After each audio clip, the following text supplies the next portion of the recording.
Sa number 3, Mayor Albee ginaduso ang open category o ang international contingent sa madasun nga MassKara Festival.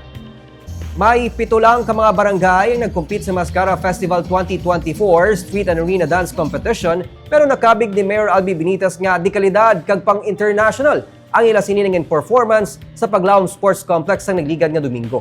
Gani sa madason nga tinuig, ginaduso sang alkalde ang pagpatigayon sang open category agod maimbitar ang iban pa nga LGU kag pungsod sa tuigan nga kompetisyon.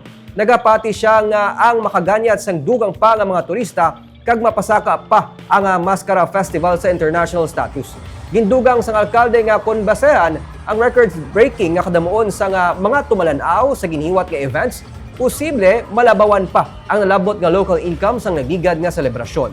Sa record sang Department of Tourism, kapin sa 3 billion pesos ang naganar nga income sang tinilikdan nga MassKara Festival sa Bacolod.